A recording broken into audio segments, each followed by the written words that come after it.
생선의 선물을 대신 리뷰해드리는 알데리의 1분 심층 리뷰. 올라! 오늘은 세계에서 가장 비싼 새우 까라비네로를 리뷰해볼게. 진짜 구하기 힘들었다. 진하고 선명한 붉은색이 특징인 까라비네로는 오염되지 않은 스페인 남부 지중해에서 서식하는 종으로 일반 새우에 비해 풍미가 정말 좋아서 유럽 현지에서도 정말 귀한 식재료라고 해. 크기는 이 정도? 생각보다 큰 것 같아. 배에서 그물로 잡은 신선한 상태 그대로 냉동시킨 최고 품질의 까라비네로는 냉장고에서 천천히 해동시키거나 찬물에 해동하고 손질은 일반 새우랑 똑같이 하면 돼.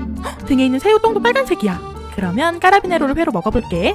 생각보다 은은하게 단맛이 나네. 녹진한 내장이 가득한 머리는 찐이다. 무조건 머리부터 먹어. 오늘은 진짜 맛있는 까라비네로 내장으로 오일 파스타를 만들어볼게. 올리브 오일에 다진 마늘이랑 페퍼론치노를 넣고 볶다가 까라비네로를 넣고 후추를 후추. 까라비네로가 익을 때쯤에 파스타 면이랑 내장을 같이 넣어주면 완성. 까라비네로 오일 파스타. 이건 감동이야. 특별한 날에 한 번쯤 즐기기 좋은 고급스러운 맛의 까라비네로. 대신 가격도 특별해. 그래도 녹진한 새우 내장을 좋아한다면 꼭 도전해봐. 다음 리뷰는 뭘로 할까? 댓글 부탁해. 안녕! 생선의 선물을 대신 리뷰해드리는 알데리의 1분 심층 리뷰. 징그러운 외모 때문에 호불호 갈리는 개불. 오늘은 개불을 리뷰해볼게. 먼저 개불이라는 이름은 개 생식기처럼 생겨서 붙여졌다고 해. 근데 신기한 건 미국에서도 개불을 영어로 직접 검색해봐. 우리나라 모든 바다에서 잡히는 개불은 영양성분이 풍부해서 몸에 정말 좋대. 특히 남자한테 참 좋다고 하는데 어떻게 표현할 방법이 없네. 개불을 자세히 보면 여기 갈라진 부분이 입이고 반대쪽에 동그란 부분이 항문인데 손질할 때는 입과 항문을 다 잘라내고 내장을 빼낸 후 물로 씻어주면 돼. 바로 회로 먹어볼게. 엄청 달고 쫄깃해. 식감 진짜 미쳤다.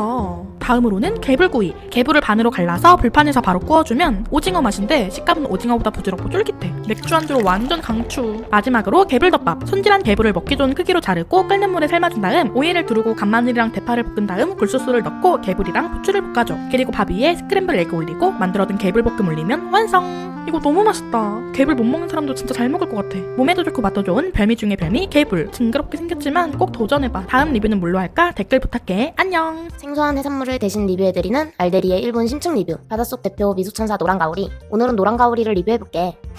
우리나라에서도 쉽게 발견되는 노랑가오리. 몸통 길이만 1m로 엄청 큰 편인데다 독침이 있는 꼬리를 제외하면 부위별로 다양하게 먹을 수 있어서 많은 사랑을 받고 있는데 특히 노랑가오리에는 별미 중에 별미야. 노랑가오리 애가 뭐냐면 바로 노랑가오리의 간이야. 노랑가오리는 간이 내장의 대부분을 차지할 만큼 엄청 커. 그래서 무게도 재봤는데 4kg의 가오리의 경우 약 400g 나왔어. 사람의 간 무게가 보통 1.2에서 1.5kg이니까 진짜 강품 물고기네. 어떻게 된 거예요? 이제 노랑가오리 애를 먹어볼까? 비교를 위해 홍어회도 준비했어. 유튜브 보면 엄청 맛있다는데 기대 중이야. 노랑가오리 애 먼저 먹어볼게. 와 진짜 엄청 부드럽고 고소해. 다음으로 홍어회. 식감은 훨씬 크리미한데 고소한 맛도 덜하고 노랑가오리가 훨씬 맛있어. 아기간처럼 한번 구워볼까? 구우니까 냄새 진짜 이상하다. 비린맛도 훨씬 강하고 못 먹겠어. 둘 다 그냥 생으로 먹는 걸로. 부위별로 다양하게 즐길 수 있는 별미 중에 별미 노랑가오리. 아직 안 먹어봤다면 꼭 한번 먹어봐. 다음 리뷰는 뭘로 할까? 댓글 부탁해. 안녕. 쏙? 갯가재? 도대체 뭐가 맞는 걸까? 생소한 해산물을 대신 리뷰해드리는 알데리의 1분 심층 리뷰. 우리나라 서해와 남해에 서식하는 갯가재는 지역에 따라 딱새, 털치, 쏙 등 다양하게 불리는데 사실 쏙은 갯가재와 비슷하게 생겼지만 엄연히 다른 종이야. 주로 경상도에서는 갯가재를 먹고 충청도에서는 쏙을 먹는데 이 둘이 너무 비슷하게 생겼다 보니 제대로 연구가 되기 전엔 구분이 어려워서 혼용해서 사용된 거지. 먼저 쏙과 갯가재는 분류학적으로도 다른데 갯가재는 구강목에 속하고 쏙은 식강목으로 분류되고 있어. 이름만 봤을 땐 갯가재가 랍스터와 사촌인 줄 알았는데 오히려 쏙이 랍스터와 더 가까워. 또 쏙과 갯가재는 서식지가 다른데 갯가재는 바다에 살고 쏙은 갯벌에 살아서 갯가재는 바다에 나가 그물로 잡고 쏙은 갯벌을 파서 직접 채취해. 이 둘의 먹는 법은 크게 차이가 없지만 쏙은 삶거나 찌면 껍질이 뻣뻣해지고 맛도 심심해서 튀김으로 먹는 걸 추천하고 갯가재는 반대로 찜이나 장에 담가 먹는 걸 추천할게. 다음 해산물 리뷰는 뭘로 할까? 추천 부탁해. 안녕. 이 괴물 같은 굴은 뭐지?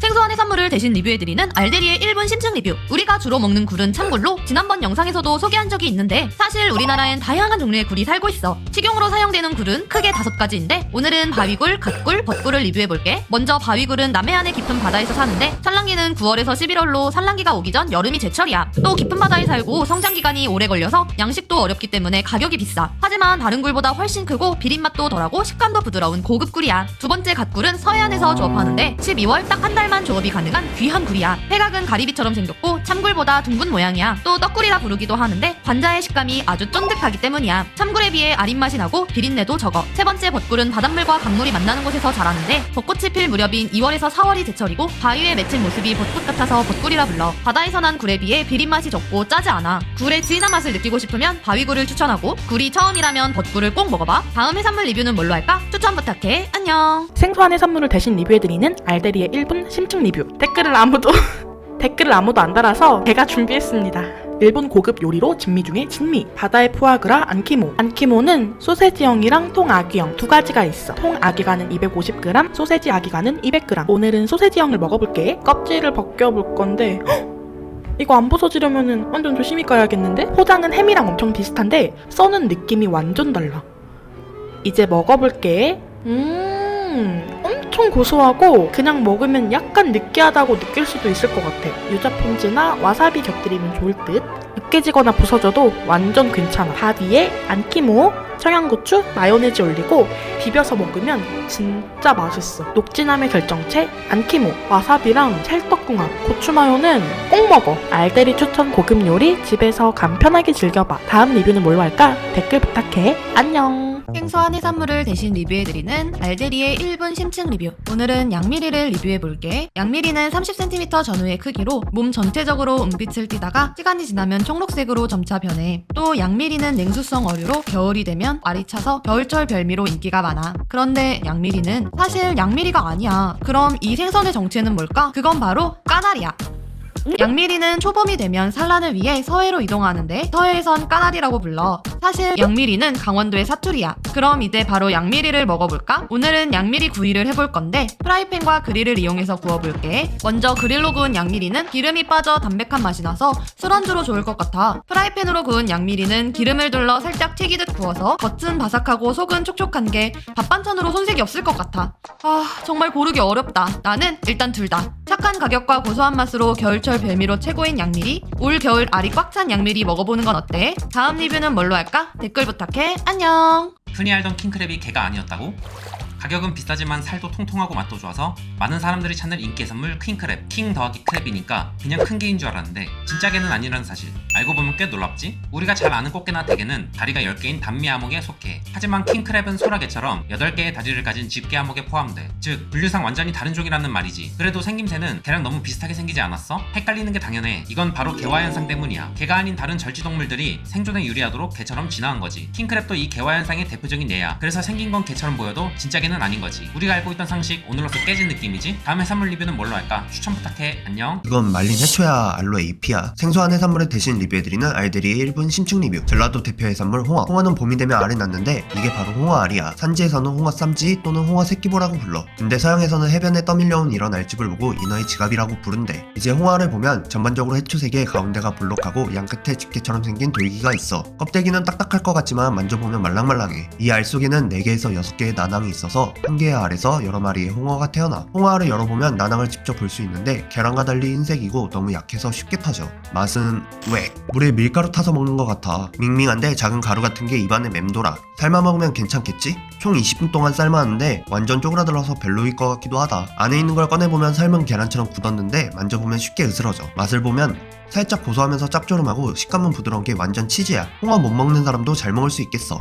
평소 홍어 요리를 좋아하거나 홍어 특수 부위 먹는 거에 거부감이 없다면 별미 중에 별미 홍어알 꼭 먹어봐. 다음 리뷰는 뭘로 할까? 댓글 부탁해. 안녕. 생소한 해산물을 대신 리뷰해드리는 알데리의 1분 심층 리뷰. 제철 우니, 오늘은 너로 정했다. 부드럽고 고소한 맛이 일품인 우니. 우니도 성별이 있는 거 알고 있어? 연한색은 수컷, 진한색은 암컷. 산란기 암컷 성게에는 하얀 점액질이 묻어있을 수 있는데 절대 상한 게 아니니까 버리면 안 돼. 냉동된 우니는 색이 조금 어두울 수 있는데 해동하면 다시 연해지니까 걱정하지 마. 이때 해동하면서 우니가 녹아내릴 수 있는데 먹는 데는 전혀 문제 없어. 그냥 먹어도 너무 맛있지만 오늘은 제철 우니로 비빔밥을 만들어 볼게. 밥 위에 시소랑 연어, 우니 올리고 연어 아래 참기름 뿌려주면 완성. 너무 고소해. 이거 법정 가야 돼. 부드러운 식감에 감칠맛 가득한 우니. 감태랑만 싸서 먹어도 완전 미쳤어. 제철에 꼭 먹어보는 걸 추천해. 다음 리뷰는 뭘로 할까? 댓글 부탁해. 안녕.